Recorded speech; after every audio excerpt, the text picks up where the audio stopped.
मित्रांनो, देवाला सर्व काही माहीत असतं आणि तो योग्य वेळ आल्यावर सर्व काही देत असतो.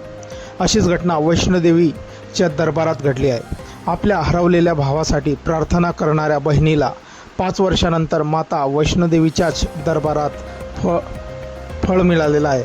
वैष्णोदेवीच्या दर्शनाला आले असताना तिला भिकाऱ्याच्या रूपात तिचा भाऊ सापडला आहे. बहीण भावाच्या मिलनाचा हा व्हिडिओ सोशल मीडियावर तुफान व्हायरल होतो आहे. सुमारे 5 वर्षापूर्वी एका कुटुंबाचा लाडका मुलगा अचानक गायब झाला.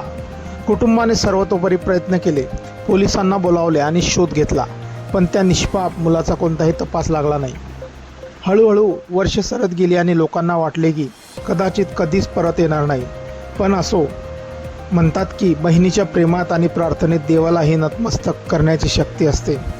दररोज ती बहीण आपल्या आईकडे फक्त एकच विनंती करायची, माझा भाऊ सुरक्षित राहो आणि मला त्याला एकदा तरी भेटता यावं. यावेळी ती बहीण माता वैष्णोदेवीच्या दर्शनासाठी जम्मूला गेली होती. प्रचंड गर्दी, जयघोष आणि तीव्र उत्तारामधून ती मंदिराकडे जात होती.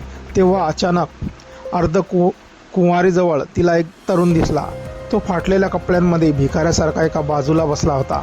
त्याच्या चेहऱ्यावर धूळ खुणा स्पष्ट दिसत होत्या. तिची नजर त्या चेहऱ्यावर पडताच तिच्या पायाखालची जमीन सरकली. तिच्या हृदयातून जणू आवाज आला, हा तोच आहे. जेव्हा ती जवळ गेली आणि तिने बारकाईने पाहिले तेव्हा तिचा जीवच थरथरला. तो तिचा धाकटा भाऊ होता, ज्याला तिने 5 वर्षापूर्वी गमावले होते. आपल्या असहाय्य भावाला ओळखताच बहीण रडू लागली. जेव्हा भावाने आपल्या बहिणीला पाहिले तेव्हा त्याच्या डोळ्यातही अश्रू दाटून आले.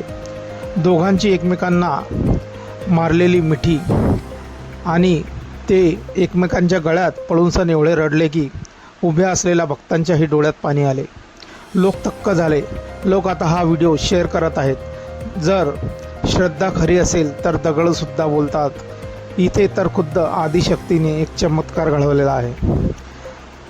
मित्रांनो, वैष्णवी देवीच्या दरबारात हा चमत्कार झालेला आहे.